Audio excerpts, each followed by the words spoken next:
Por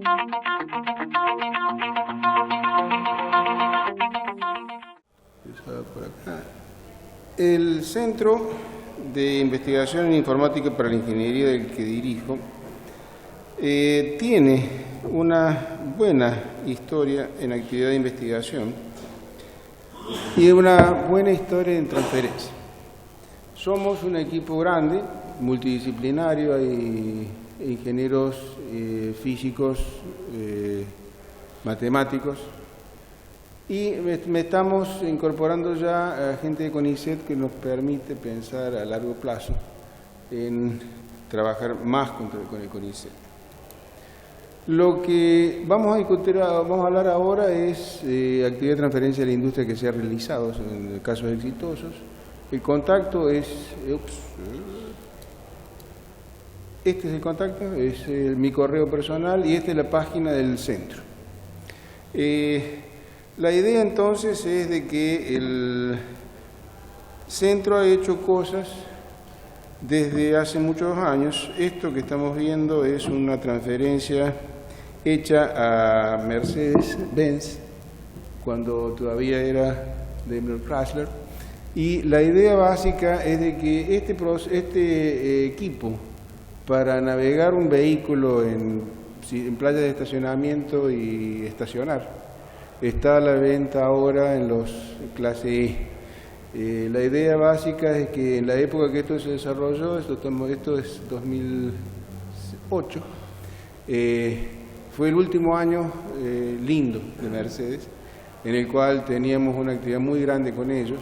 Empezó con una tesis en el 2002 y se pudo sostener hasta el 2010. Y a partir de ahí se terminaron los fondos para esto y por lo tanto, bueno, se acabó.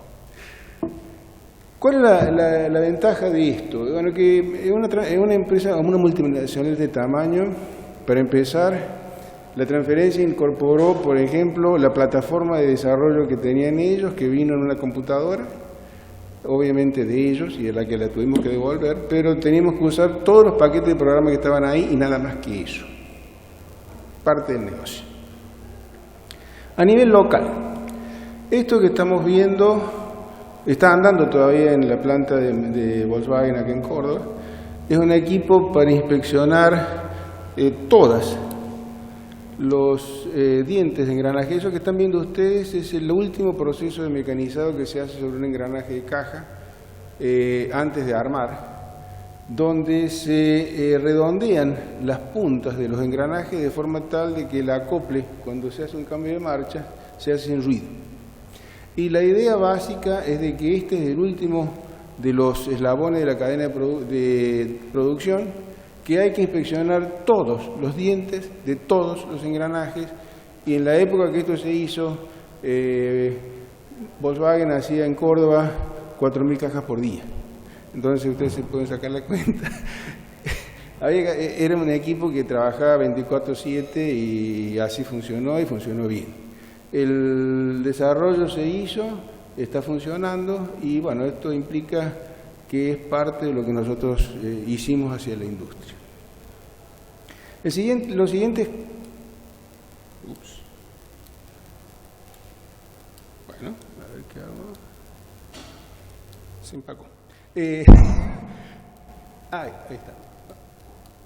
¿Es posible pasar a la siguiente, por favor? Pasó, bien. Hemos hecho esto, todo lo de la transferencia básica nuestra se ha hecho sobre sistemas de reconocimiento de imagen y procesamiento de patrones. ¿Por qué? Porque es la clientela que existe para este tipo de cosas. Esto fue a Metalúrgica Roma, donde se le hizo un sistema de reconocimiento de roscas para determinar el estado de calidad de las roscas. Maxion, donde se le identificaba el número de parte de los componentes del motor. Intec, que es una empresa que vende sistemas para soporte de la medicina, le hicimos un clasificador y reconocedor de células en un microscopio. A INVAP, no hay fotos de estas dos porque están todavía vigentes los acuerdos de confidencialidad. Le hicimos un prototipo operativo de un sistema de clasificación y administración de imágenes para uno de los desarrollos que están haciendo ellos. Y para Caños Ortiz Sociedad Anónima se le hizo un sistema de inspección de soldaduras de caños por imágenes. Esto está operando en tiempo real y todavía está andando muy bien y bueno, están hablando de pensar en la segunda parte. ¿Cuál es la historia de todo esto en común? Nosotros, el grupo se dedica fundamentalmente a aplicar visión para navegación de robots. Pero toda la transferencia que se ha hecho acá se ha hecho con visión, lo cual implica de que en la la demanda de la industria local no se centra en los robots, sino en las tecnologías conexas. Entonces, la estrategia de este centro es desarrollar todos y cada uno de los componentes de la cadena tecnológica, porque la empresa argentina no solicita productos terminados, sino que solicita componentes. Esa es la experiencia que nosotros hemos hecho. ¿Cuál es la situación? La última que hicimos fue esto, que es un motor biométrico para hacer análisis de huellas digitales para la Municipalidad de la Ciudad de Córdoba. Y la historia es que en todos los casos el componente ha sido el mismo, es decir, hay una definición de un problema particular. Las personas por acción de la unidad de vinculación de la facultad o en la mayor parte de los casos por contacto directo en ambientes como este, se han podido manejar estableciendo, bueno, cuál ha sido el procedimiento para manejar la cosa y decir, bueno, nos interesa tal producto. ¿Cuál es el problema que hemos visto? A nosotros nos han tocado, por supuesto, procesos no exitosos. Un caso, una metalmecánica de la ciudad de Córdoba necesitaba, por una razón de planta, un robot de transferencia de materiales. Cuando estábamos listos para acordar, nos comunicaron desde la gerencia de la planta, mira, la matriz ha decidido parar la cosa porque la ingeniería de todo esto, la política es de que se concentre en la casa matriz. Y es lo que vemos en todas las multinacionales. Pero bueno, es parte del negocio. Esta es la última diapositiva, entiendo yo, y va a ser la última porque esto es lo que dejó de andar. Sí, es esa, pero se resiste tenazmente. La idea entonces es de que hemos hecho estas cosas, nos ha ido bien en estas cosas y nos ha ido regular o mal en otras que hemos intentado porque no se ha podido conectar el vínculo. Muchas gracias por su atención.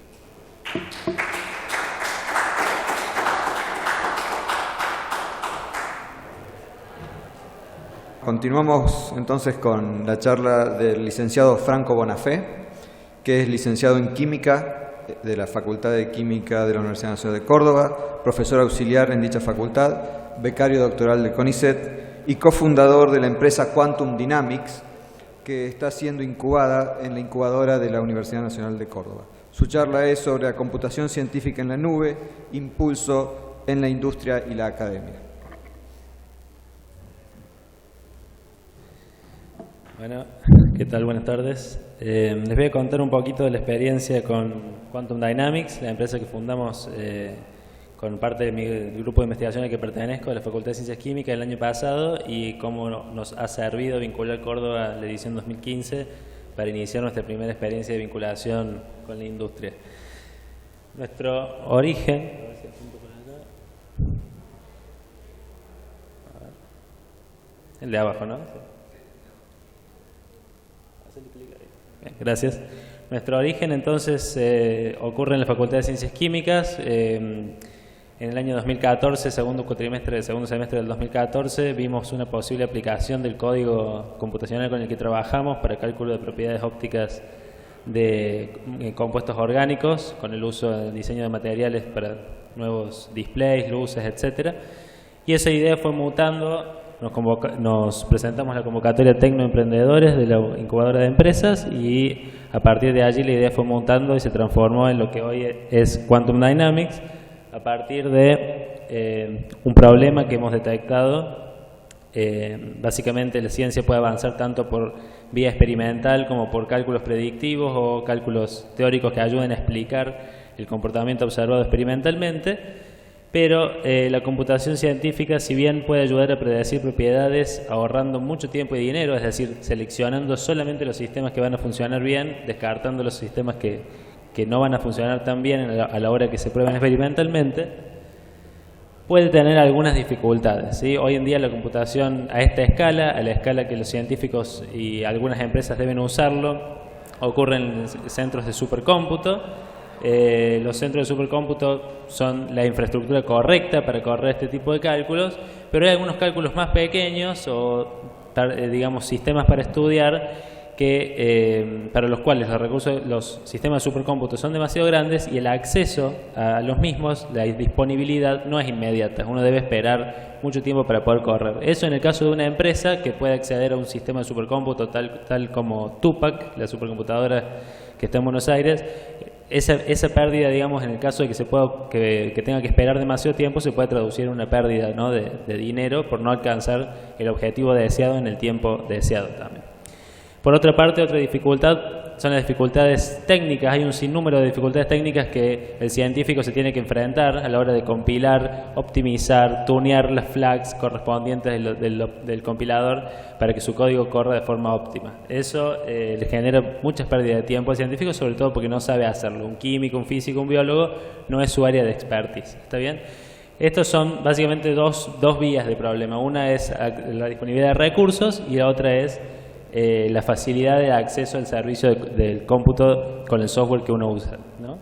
Se nos ocurrió entonces, tenemos la idea, la noción de querer cambiar la forma en la que hacemos simulaciones solucionando estos dos problemas mediante la generación de clúster de cómputo o máquinas virtuales o clúster de máquinas virtuales en la nube que sean de acceso inmediato y del tamaño que el cliente desee. Si quiere 4 máquinas de la nube preparadas para correr en paralelo con red gigabit, digamos, se le prepara un clúster de ese tipo. También se mejora la experiencia de uso permitiéndoles resultados rápidos al no tener que obligarlo a compilar su propio software. Se le ofrece un software, el software que el cliente pide, de manera compilada corriendo en la nube. Y eso lo monetizamos a través de 3 planes de suscripción. En realidad uno es un plan gratuito para que lo prueben, un trial gratis por 2 horas. Un plan on demand en el que el cliente solamente paga por el tiempo que usa en la nube para correr sus cálculos, y un plan premium en el que paga una cuota mensual de $50 en el que, además de poder correr on demand, puede guardar hasta 2 terabytes de resultados en la nube. También el científico necesita poder exceder la cuota de espacio en disco que le ofrecen los sistemas de cómputo que normalmente utiliza. Estos tipos de suscripciones tienen la ventaja también de ser on demand, ¿no es cierto?, de poder pagar por lo que uno usa. Uno en la empresa a veces tiene necesidad de escalar solamente por una semana para poder hacer un cálculo, no sé, más fino, con una malla más fina, etcétera, y no tiene acceso a comprar un servidor de cómputo solamente para hacer ese cálculo durante una semana, ¿no? Sería un desperdicio tener el resto del año pagado o no usándolo. Bueno, en este caso la nube permite eso, ser elástico, pagar solamente por lo que se usa y el resto del tiempo no pagar nada, por supuesto. En aplicaciones industriales, nuestros principales targets son empresas que desarrollan tecnología para industria aeroespacial, los materiales o nanomateriales en general, que es el área de expertise nuestra, química computacional, que permite atacar el tema de los nanomateriales, de diferentes tipos de energías renovables. De hecho, nuestra motivación inicial era para celdas solares orgánicas que requieren cálculo de propiedades ópticas que se hacen en estos sistemas, y para las tecnologías nucleares, tipo de cálculo CFD, digamos, ¿no?, de dinámica de fluidos o cálculos mecánicos. Hay empresas que hoy en día tienen esa demanda también. Por lo tanto, nuestros clientes se centran tanto en centros de investigación. Por ejemplo, en nuestra Universidad Nacional de Córdoba tenemos varios institutos de CONICET, doble dependencia, que hacen este tipo de cálculos para su trabajo. En el mundo, por supuesto, mucha necesidad de ese tipo, y sobre todo en las industrias de investigación y desarrollo, las cuales bueno, son de las áreas que les comenté anteriormente. Muchas otras se nos podrían imaginar. De hecho, no hemos puesto más justamente porque no son nuestra área de expertise otras industrias, pero las vamos descubriendo con el tiempo. Y bioinformática, por ejemplo, sería otra más. Pero como en Argentina, bueno, nuestra hipótesis inicial era que no había tanta investigación y desarrollo en la industria en sí, sino que eso lo usaban grupos de investigación, como el caso de la transferencia, o lo hacían en otros países, digamos, y nosotros usábamos la tecnología ya desarrollada. Sin embargo, gracias al Vincular Córdoba 2015, tuvimos una reunión con Benjamín Buteler, el presidente de EEEE Argentina. Es una empresa que tiene sede en Villa Allende y vende licencia y hace consultoría de ingeniería con el software ANSYS. ANSYS sirve para hacer cálculos de mecánica computacional y dinámica de fluidos computacional. Tiene varios clientes, empresas de tecnología grandes de Argentina. Y básicamente nuestra relación con ellos entraba a través de una demanda tecnológica que ellos tenían. Básicamente, algunos de sus clientes no tenían este recurso de cómputo por un tiempo finito para correr sus cálculos, como les comenté antes, y además tenían que haber un par de soluciones de tecnología para poder correr ANSYS en la nube usando la licencia que ANSYS provee. Ellos no tenían acceso a esa solución en ese momento, usaban otro tipo de recurso, Bare Metal, un proveedor en Estados Unidos, y ellos querían poder tener independencia del proveedor y poder hacerlo en la nube. Y bueno, a partir de eso comenzó nuestra partnership, nuestra sociedad. Durante un año, más o menos de un año, hasta agosto, julio, tuvimos algunas reuniones, desarrollamos la tecnología y ahora hemos diseñado en conjunto un plan comercial para que ellos lo puedan ofrecer a sus clientes y usarlo ellos mismos también. Estamos próximos a poder comenzar a implementar ese plan comercial. Por el lado académico, bueno, nuestra empresa sigue buscando formas de llegar a la comunidad científica en Argentina, en el mundo, para proponerles que de tener esta necesidad de expandir su recurso de cómputo, de tener necesidad de poder usar software para su trabajo, software, digamos, computación científica para acompañar sus resultados experimentales o para hacer su trabajo fundamental, bueno, que puedan probar nuestra oportunidad, el producto que le estamos ofreciendo. Simplemente eso, somos Quantum Dynamics, empoderamos científicos y potenciamos el descubrimiento. Bueno, muchas gracias.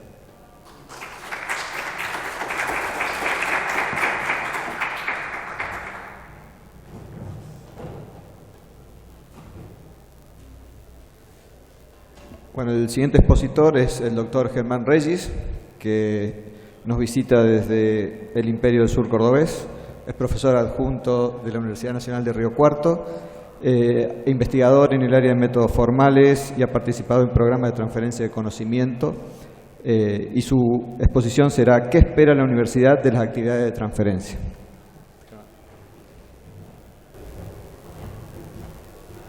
Bueno, buenas tardes a todos. Gracias, Ricardo, por la invitación antes que nada. Bueno, la idea de la charla era simplemente contarles un poquito en qué se basa. Nosotros tenemos un grupo de investigación en Río Cuarto sobre métodos formales. Somos aproximadamente unas 15 personas, donde el director es Nazareno, que no pudo estar Nazareno Aguirre, no pudo estar por otros compromisos asumidos. Y bueno, la idea de la charla era discutir un poco, plantear brevemente la experiencia que tuvimos nosotros. El grupo de desarrollo tiene aproximadamente unos 7 años funcionando de investigación, y básicamente entre las áreas que tenemos tenemos como varias áreas donde cada grupo tiene focalizado su expertise. Una parte central es en la parte de calidad de software, basado o pensando en la ingeniería de software, y en ese sentido una de las partes que tenemos, uno de los enfoques que tenemos es en poder generar de manera automática casos de test para... Ahora sí vino la presentación. Entonces, le decía, bueno, ese es más o menos el grupo de desarrollo. Hay varios nombres, la idea era tener un poco de dimensión de quién es, de la cantidad que somos. Y entre los temas que tocamos o que les comentaba que estábamos analizando, está todo centrado siempre en la idea de ingeniería de software, pero haciendo hincapié particular, por ejemplo, en la parte de análisis y verificación de modelos, generación automática de casos de test, reparación automática de sistemas, análisis estático, algo basado más en código fuente de software. Y bueno, la idea de la transferencia, o lo que le quería contar particularmente, está basado en un proyecto que fue un disparador, los programas PROTRI que convoca la provincia de Córdoba a través del Ministerio de Ciencia y Tecnología, en el cual la idea fue acordar con empresas de Río Cuarto o que residan en Río Cuarto alguna política de transferencia. Entonces ahí fue cuando comenzamos a contactar empresas de Río Cuarto, y en particular con la que llevamos a cabo la transferencia fue en conjunto con Ascentio Technologies, que es una empresa que tiene sede en Córdoba, también en Río Cuarto, y se dedica básicamente al desarrollo, tiene un amplio espectro de desarrollo de software, pero principalmente en desarrollo de software para transferencia de información, y en particular uno de sus principales desarrollos es para la adquisición de información de las terminales terrestres para información satelital. Y por otro lado fue la Asociación Mutual Universitaria de Río Cuarto, que es la mutual que tiene la Universidad de Río Cuarto en Río Cuarto, que es de un grado bastante grande, ya que no solo participa en Río Cuarto, sino también en otros lugares, como por ejemplo Villa María, y que desarrolla todos sus productos ellos mismos, con lo cual eran dos empresas en la cual el desarrollo y la calidad del software era un desafío interesante para poder comenzar a charlar de cómo poder transferir esta investigación que nosotros hacemos en términos de calidad de software, particularmente en la ingeniería de software. Entonces, una de las cosas, digo, la primera parte de nuestra idea de transferencia fue una noción de capacitación, es decir, empezar a conocernos, empezar a mostrar en qué investigábamos nosotros, qué desafíos teníamos, en qué podíamos serles útil, y en particular algo que sucede al menos en las TICs es que en general la ciencia de la computación o el apoyo en sistemas de software autónomos es algo que va trazando una línea horizontal o transversal en casi toda la vida cotidiana, ¿no? Entonces es como que hacer transferencia desde un punto de vista o de una investigación en desarrollo es algo que casi siempre puede aplicar en muchos lugares. En nuestro caso particular, la idea fue transferir en lo que estábamos investigando, y en ese sentido lo que hicimos fue primero la transferencia fue en un principio la idea de capacitar a la gente en tecnologías nuevas para generar software de calidad. Hoy en día la mayoría de las empresas o muchas empresas desarrollan software quizás no utilizando ciertas tecnologías para poder verificar o para poder generar un software de calidad. Cuando hablamos de calidad, software que sea menos propenso a errores, que tenga menos bugs, que falle menos.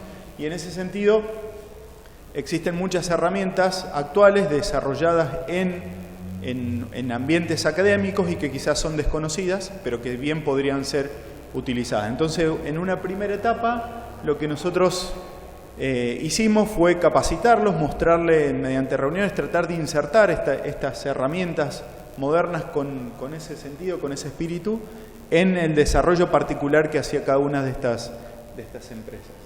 Y lo que tenemos un desafío por delante es, en una segunda etapa, que la idea es comenzar cuanto antes este año.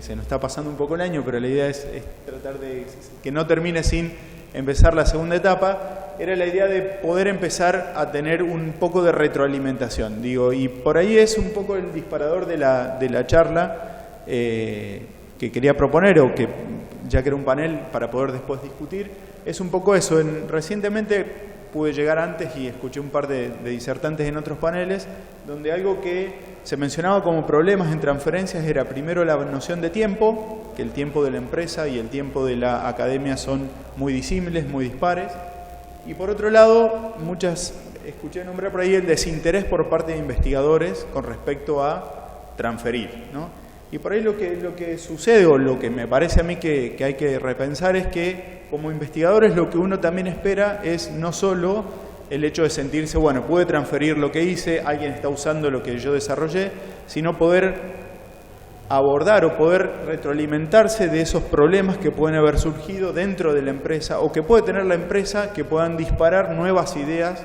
o nuevos desafíos dentro de la investigación que uno desarrolla. Entonces, en ese sentido, lo que queremos hacer en esta segunda etapa era instaurar un poco la idea de sentarnos, hacer un insight por parte de la industria, por parte de la empresa, sentarnos a escuchar qué problemas tienen particulares para ver cómo podemos abordar esos problemas y cómo esos problemas pueden retroalimentar los que nosotros tenemos a través de quizás casos de estudio o nuevos desafíos para generar entornos particulares. Por llamar algo, por ejemplo, en cuanto a desarrollo de software o generación de casos de test, uno en la generación de casos de test es muy arbitraria porque depende de muchos entornos, de mucho contexto.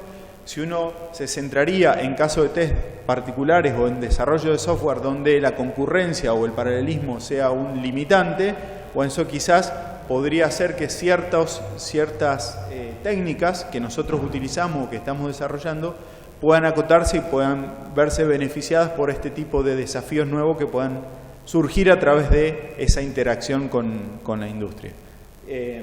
Entonces, con respecto a eso, era dejar planteado un poco esta idea de los desafíos que puede llevar la idea de transferencia.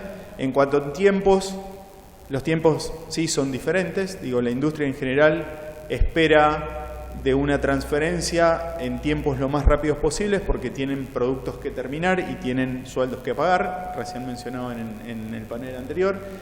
Y por otro lado, en la academia lo que esperamos son nuevos desafíos, nuevos descubrimientos que puedan generar nuevas publicaciones, que son trabajos, que son papers, que nos permiten obtener nuevos proyectos de investigación para poder sostener los recursos económicos generalmente necesarios para poder continuar con la investigación.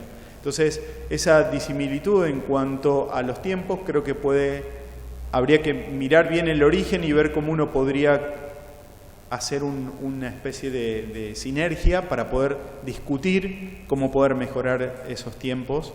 Y por otro lado, también repensar la idea de la transferencia, no solo como una capacitación o como una apuesta de decir soluciona un problema particular utilizando nosotros como desarrolladores, la parte de la academia, sino también pensarlo como una transferencia en el sentido de poder llevar algo que es netamente teórico, parte de la investigación, a un entorno de desarrollo y trabajar nosotros como la academia, no en su totalidad, pero no simplemente como capacitadores, sino como formar parte de buscar las soluciones a los desafíos. Muchas gracias a todos y espero preguntas para el final.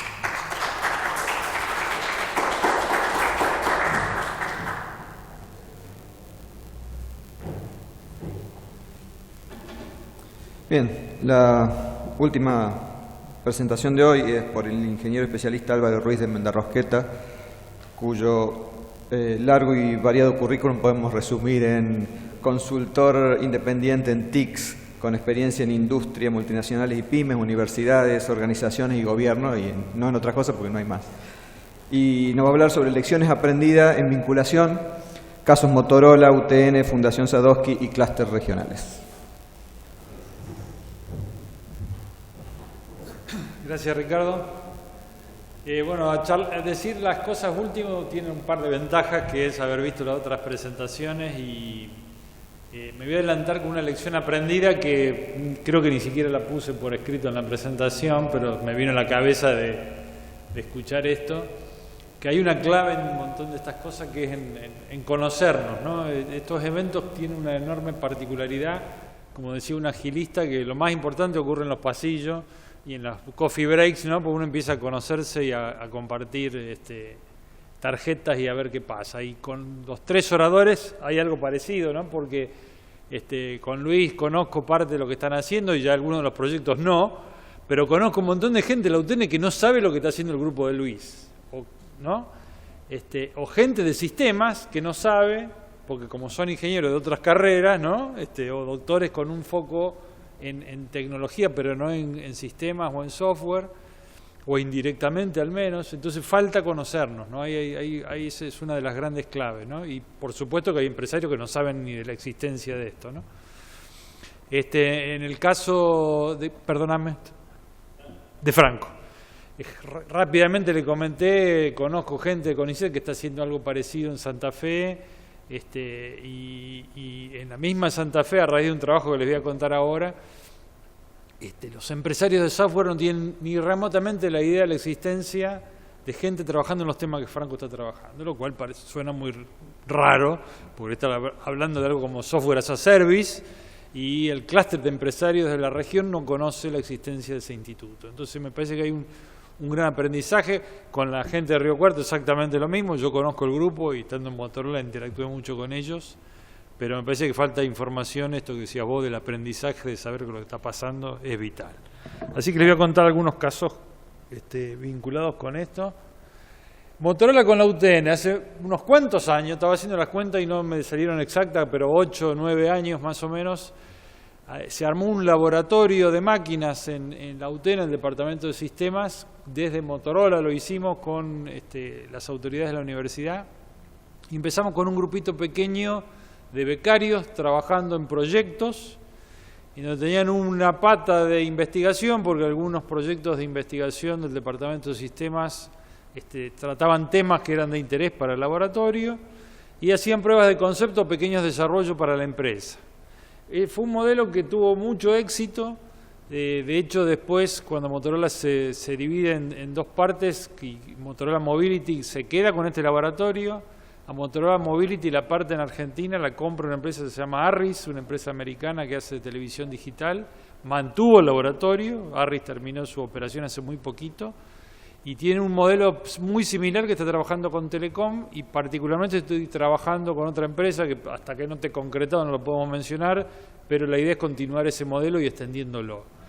Entre los productos esos de desborde o laterales no originalmente planeados como objetivo, aparecía esa vieja cosa que se quejan los empresarios de la universidad: no me los da formado para trabajar, ¿no? No sé si lo escucharon alguna vez, sobre todo los empresarios de software, que la cosa sería preguntarse en qué otra disciplina o qué otro profesional sale preparado para trabajar, ¿no? O sea, un médico recién recibido, a ver si puede hacer una operación de cerebro, sería la pregunta.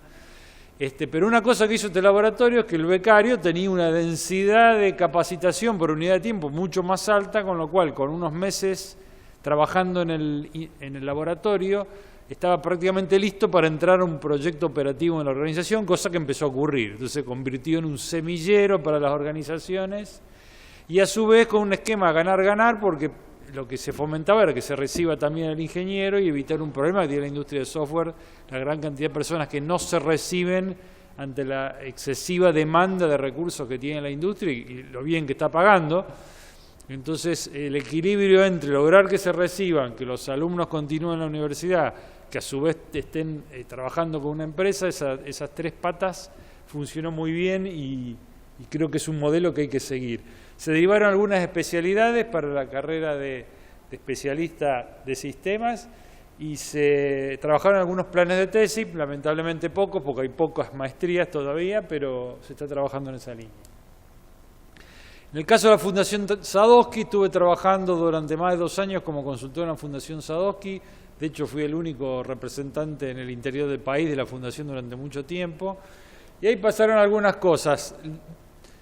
Donde yo vi, y estando como único representante del interior, a veces uno está demasiado solo, ¿no? Todo ocurre en Buenos Aires.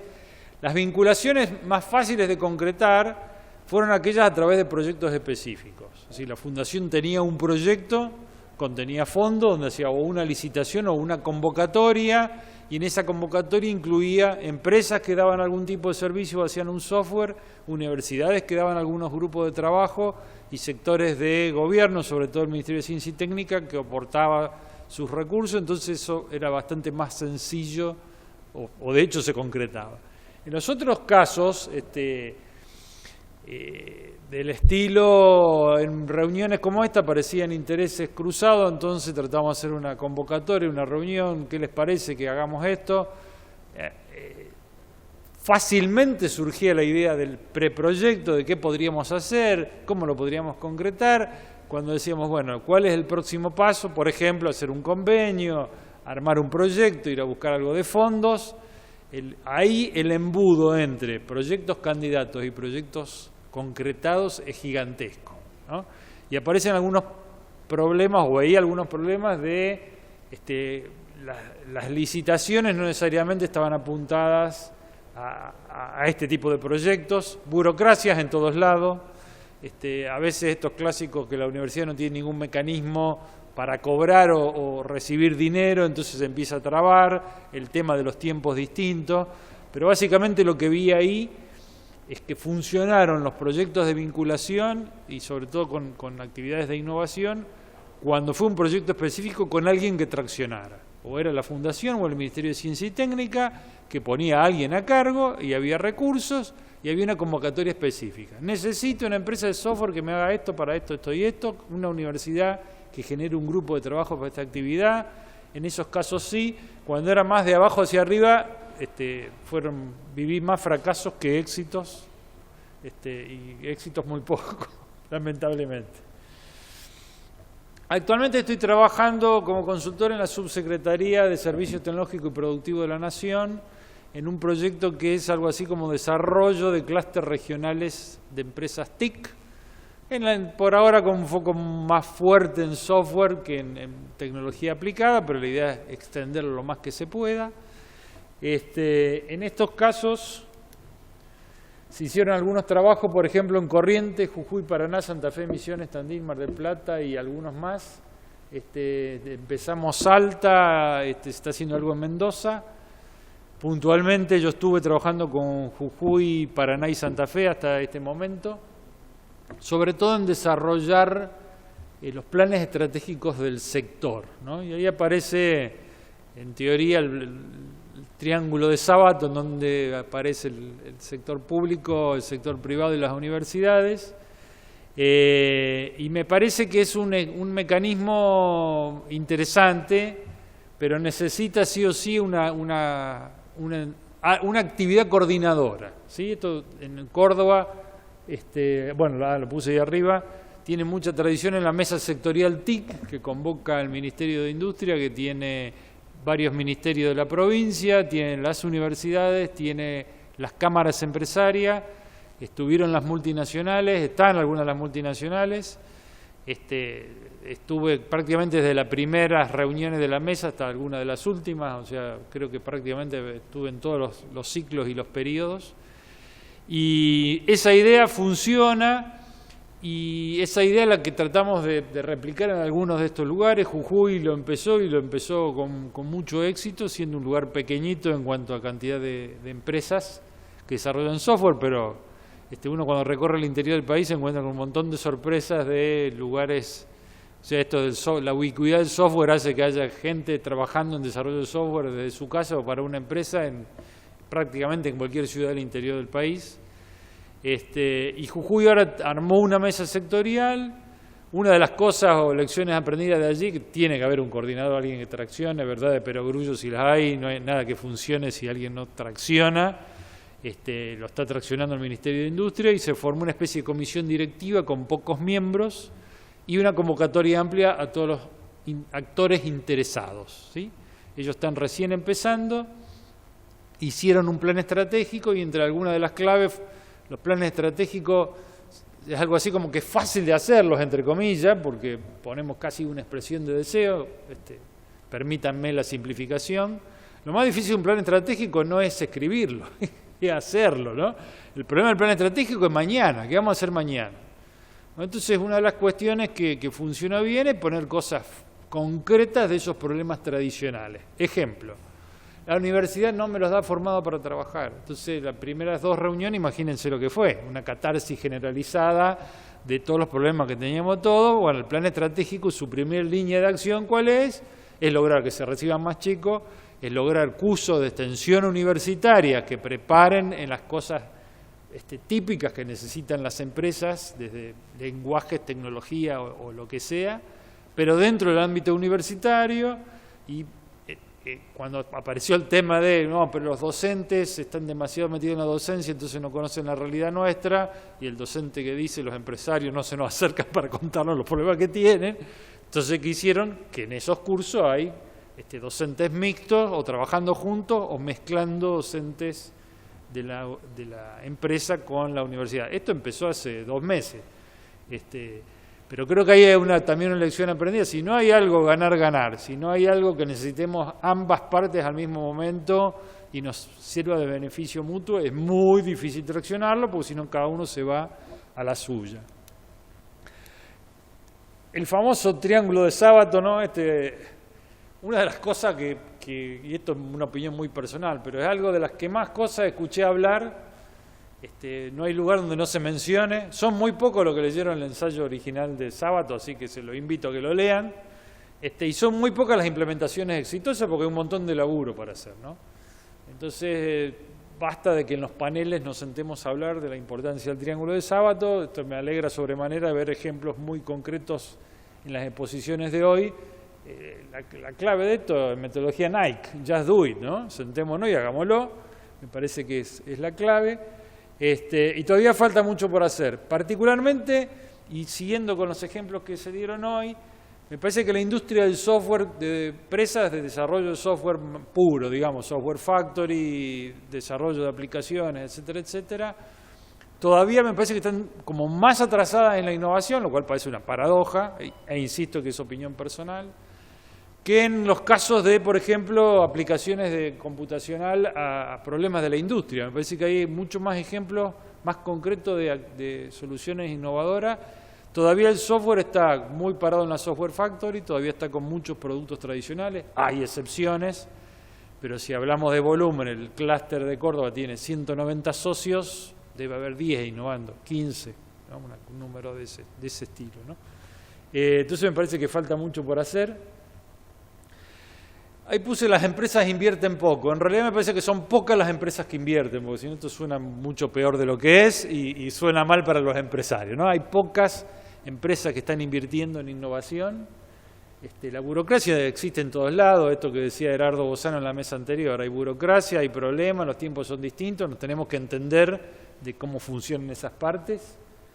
Pero por suerte pasan cosas, que no sé, que el secretario de Industria de la provincia sea un empresario que viene del clúster tecnológico, permite ser auspicioso en cuanto a la integración de las partes.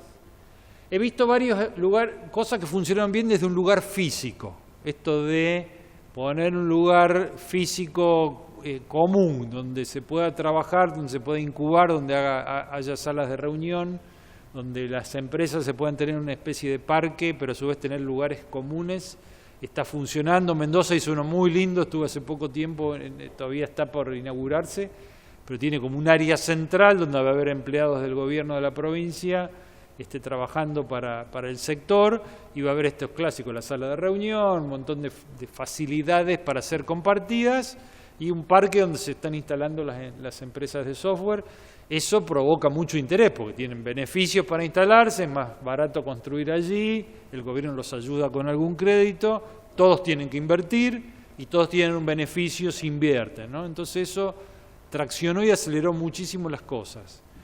Paraná está intentando hacer algo parecido, pero está en un estadio un poquito más atrás, ya tiene el terreno asignado, tiene la municipalidad trabajando intensamente allí, entonces empezó a traccionar. Incluso ya creo que la Universidad de Entre Ríos ya está pensando en tener su propio edificio allí dentro, y ahí se hace una sinergia muy, muy interesante, ¿no? Esto de estar en un lugar común.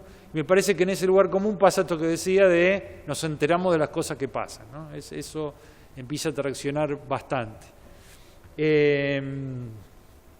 Bueno, la obviedad de alguien que lidere, ¿no? Esto de nos sentamos, somos una comisión, ¿no? No hay peor cosa para trazar un proyecto que armar una comisión, hay que poner, y la asignación de recursos no puede ser ficticia, digamos, ¿no?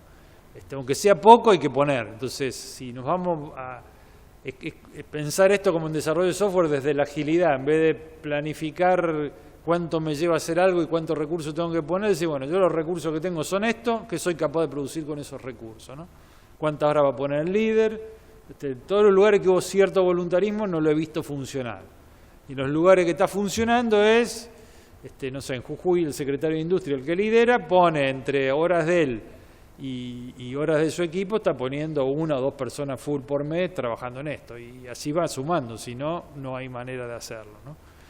Pero creo que la clave es, me parece que es la primera, que haya algo de interés común, que todos ganen algo, empezar por lo sencillo. A veces parece que estamos queriendo inventar una cosa gigantesca, e insisto con esto de las oportunidades. Volviendo al caso de Santa Fe, hay institutos del CONICET que tienen 170 personas, uno de los más grandes, o el más grande del CONICET está allá, y ha hecho desarrollo, ¿no?, de logística, modelado de logística industrial, de cadenas industriales, de líneas de producción, automatización, y de las empresas locales de software. Por ahí saben que existe por el estilo, sí, voy a jugar al fútbol con uno de los directores. No hay en las empresas de software ningún desarrollo o de soporte o que convierta en producto las cosas que se hacen en los centros del CONICET, que hay por lo menos 6 o 7 que yo conozco, ¿sí? Mecánica computacional, mecánica de los fluidos, elemento finito, logística.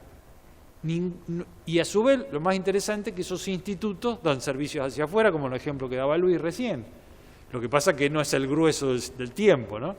Ellos están hablando, hay un instituto que se llama SYNC, de tratamiento de imágenes y algunas cuestiones también similares, que es de la Universidad Litoral con el CONICET, y ellos están diciendo, yo llego hasta un punto y me falta, hay una brecha entre el algoritmo y lo que hace el investigador con el software y lo que es software producto acá en esta otra punta, que es lo que debería hacer la empresa. Y eso es una enorme oportunidad, esa brecha que hay en el medio, ¿no?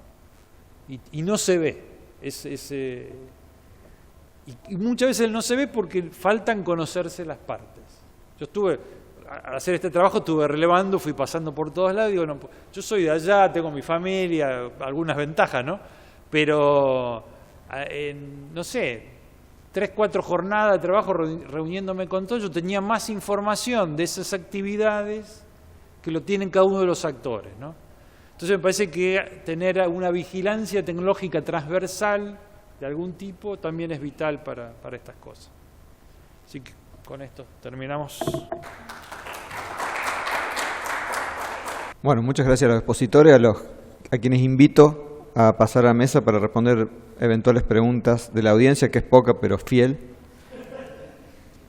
No, te digo de la experiencia nuestra del emprendedorismo científico, emprendedorismo tecnológico desde la universidad, arrancando desde un laboratorio, de un grupo de investigación.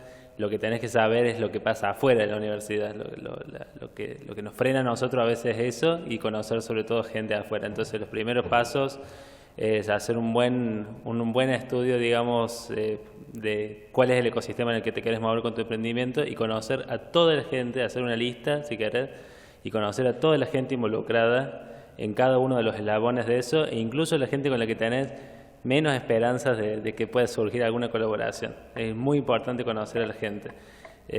Al nivel de la empresa se manejan, como vos decías, otros tiempos, otras estructuras. La flexibilidad que del emprendedor es muy importante, pero la flexibilidad también, si al momento de arrancar, puede ser un arma de doble filo si no sabes hacia dónde apuntar todo tu esfuerzo. Y el esfuerzo, sobre todo, no tiene que estar apuntado en la producción en las primeras etapas, ¿no? La producción en las primeras etapas te hace que te quemes en cualquier momento, porque vos ves que tu hipótesis sobre lo que hacía falta no era la correcta y tienes que tirar toda la basura. Y es algo que pasa muy frecuente. Entonces yo diría, sobre todo eso, concentrar las energías en hablar con la gente que puede participar de alguna forma en cualquiera de los pasos de tu emprendimiento, tanto los usuarios finales como las personas involucradas en la distribución, sobre todo, ver qué opinan, ver si se puede hablar sobre colaboraciones futuras, si son abiertos, todas las perspectivas que te puedan dar. Y una vez que tengas eso, vas a ver que tu idea seguramente va a haber cambiado desde el momento original, y ahí sí empezar a pensar en una actividad productiva y en hacer una vinculación efectiva con algunos de ellos.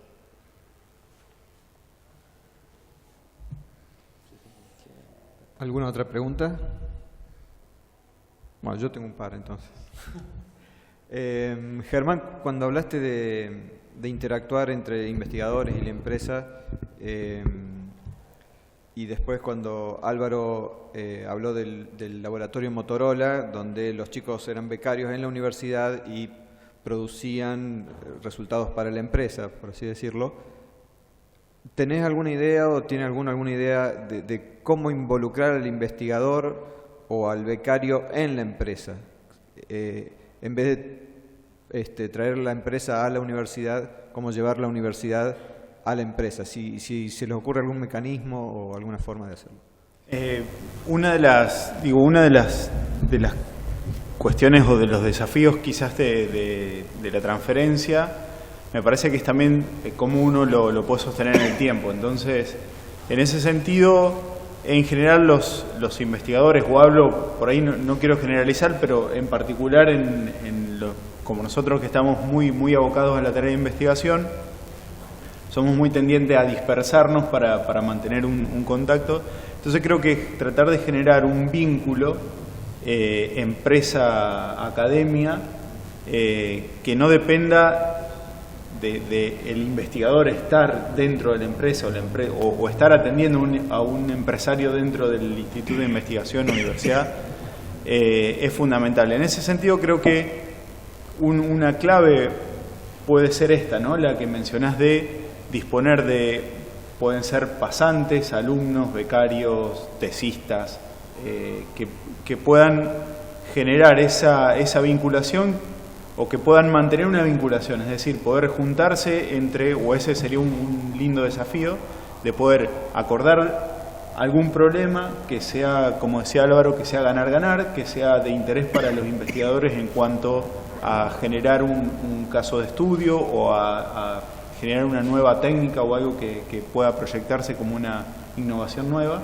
y por otro lado que sea una solución particular lo más rápida posible para la empresa también, y que pudiera llevarse a cabo, tratar de concentrarse en uno, en varios, y que quienes sean los actores fundamentales que intervienen entre la universidad y la empresa sean gente, pueden ser alumnos o becarios.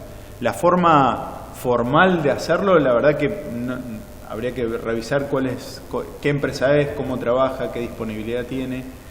También hay que pensar en los recursos, tanto económico como de espacio, que pueda disponer una empresa.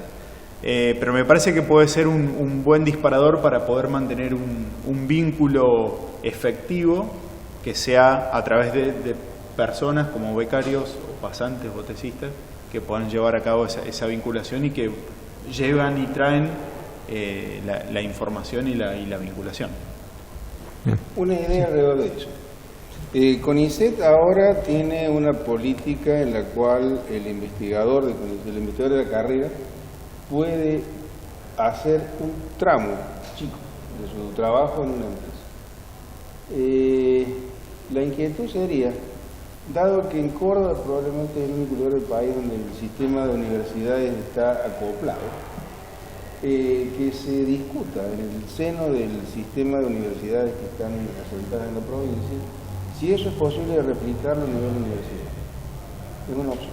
Eso significa de que la universidad presta con alguna clase de acuerdo, que habrá que ver cómo se establece, a uno de sus investigadores para que dentro de una empresa ayude a organizar la actividad que tiene interacción con ese campo. Me parece a mí que es una posibilidad que se puede discutir acá, y solamente acá, porque es el ámbito donde el sistema universitario funciona como tal. Hay que pensar. Te lo dejo a vos. Me devuelven las preguntas. Bueno, y la otra pregunta es, más allá de que todavía no tenemos conclusiones, este evento ha sido un éxito, una cantidad impresionante de reuniones, tanto las formales establecidas a través de la plataforma como, decía Álvaro, las informales, el pasillo, el café. Nos encontramos con gente que hace mucho que no vimos o que veíamos o que no conocíamos y vemos la cantidad de proyectos que hay. Pero esto es una vez al año, un día. ¿Qué necesitaríamos para tener este conocimiento de la cantidad de proyectos que hay, de conocernos? otras herramientas, otros mecanismos que no sean solamente, que es muy importante encontrarse cara a cara un día, eso es fundamental, pero otras herramientas, no sé, herramientas online, un observatorio, alguna idea de cómo hacer para que esto no solo se continúe en el tiempo, sino que vayamos aprendiendo cada vez más de las ofertas y demandas que hay en cada sector. Rápidamente se me ocurre el observatorio. Yo creo que alguna figura, siendo Córdoba un lugar distintivo en cantidad de actores y actividades que se hacen, la pregunta del emprendedorismo, el ecosistema emprendedor de Córdoba es distintivo en Latinoamérica, incluso me atrevo a decir. Probablemente Buenos Aires tenga un potencial similar, pero se diluye en el tamaño, en lo que tiene Buenos Aires, que no te permite que nos veamos seguidos en los eventos, como pasa acá. Me parece que un observatorio y la otra, empezar a inyectar el tema en las cosas que funcionan, ¿no? La mesa sectorial TIC se habla mucho de innovación, pero casi nunca aparece poder inyectar el tema en la semana TIC, sabiendo ya que es un evento que ocurre todos los años, inyectárselo a Expotrónica con alguna figura fuerte, que es un evento que ocurre con mucha convocatoria cada 2 años. Me parece que sería llevarlo a lo que está funcionando hoy, que aparezca, mostrar casos de éxito, hacer estas mesas. Cuando se habla de mesas de negocio, que el clúster ha hecho muchas veces terminan siendo de inversores para emprendedores o cruces de oportunidades de venta, pero hay bastante pocas mesas de trabajo similares para innovación o para buscar alguno de estos proyectos. Se me ocurre porque si generamos una instancia nueva, en algún momento pensé, la mesa sectorial de vinculación, que yo poner una cosa así, otro lugar más que tengo que ir sería, ¿no? Entonces, otra reunión más. Entonces, claro, me parece que es mejor ver cómo le enchufamos el tema a las cosas que están funcionando. Incluso aprovechar las fundaciones de emprendedorismo y, cómo podemos hacer para que esos temas salgan más fuertes. Insisto con esto de que yo veo que estoy más del lado del software, que todavía hay mucho para hacer, y insisto, me parece una enorme paradoja, ¿no? De hecho, hay bastante poco a nivel de producto ahí.